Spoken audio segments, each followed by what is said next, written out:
Hey everyone, Kyle here.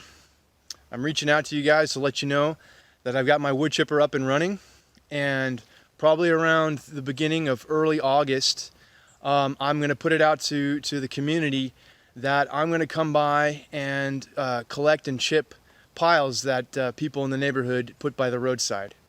So I'm going to make a little video right now and show you guys just kind of like the specifications of like what I can take and what I can chip and what the machine can handle, and maybe just kind of a brief rundown of how things probably should be limbed and stacked to make it as easy as possible for me to drive through and collect and make things disappear.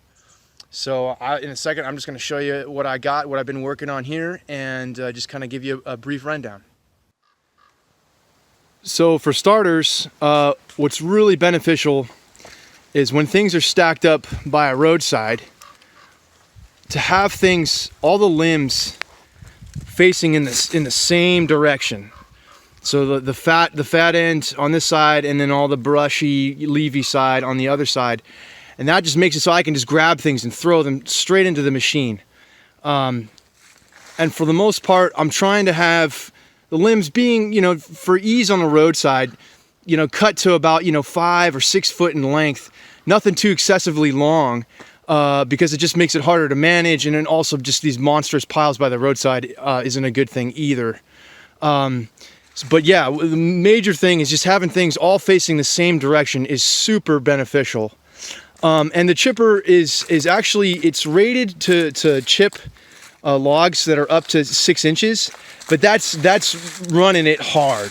And I don't want to beat up this machine. I want longevity out of it. So limbs of this size, it's hard to tell on the camera, but this is like roughly 4.5, 4 inches, and stuff like that can go through the machine. As much as possible, I like to have things be cut up and saved as firewood for anything excessively larger than that. But as a rule of thumb, I'd say, up to about 4 inches in diameter is acceptable. And then also to have them be cut into shorter lengths, again, just an ease of feeding it into the machine. Having a big, monstrous, long tree trunk is just too hard to manage and hard on the machine as well. So roughly that 5 to 6 foot length is pretty good. And then there's other brush. This fine kind of like the spindly stuff, for the most part, can just feed right through. This fine, really like thin stuff will just go rip right through it. But it's good to kind of cut it down into lengths again. That 5 or 6 foot just makes things a little bit more manageable. Also, when you're cutting limbs, you don't have to get too crazy with it, but cutting off any odd like side limbs and having things being as straight as possible. This is a little exaggerated, but like on something like this, you would be taking like these little side limbs off, and then having this just be one straight piece just makes it easier to feed it into the machine. You don't have to be too excessively crazy. In that example, those limbs were a little thin, but you get kind of the idea. And then here's a good example of a dead tan oak that I took down. You would just kind of like take it into little sections like that top of the tree, 5 or 6 foot can go through the machine, no problem. Some of these little side limbs, it would be nice to kind of have those cut off so I can just feed it into the machine easily. And I purposely want to show an example.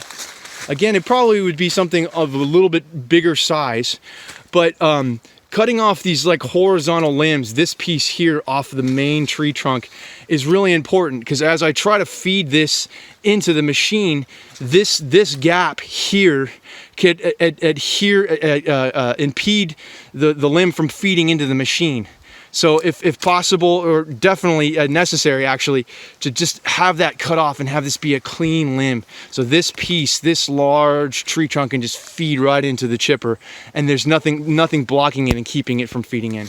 So just coming along and de-limbing these things as you stack and pile them up is very important. And again, a lot of this fine stuff will go right through it. But it doesn't really chip. But there are a few things that should not go through the chipper. I don't know if it'll be easy to be seen on the camera, but this is an example. This is like viney material. This is like honeysuckle. That stuff just doesn't like going through the chipper. That'll go into the drum and just kind of wind around and gum things up. I don't know if you can see that very well on the camera. Here's another example over here, other side of my brush pile. So definitely no poison oak. I'd really appreciate that.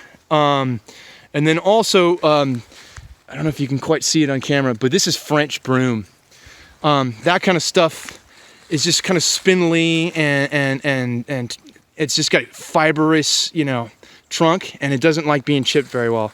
So that French broom should be yanked out by the roots and dealt with separately.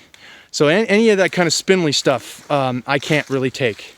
But other than that, I'm asking not to, you know, people don't have huge, monstrous, excessive piles.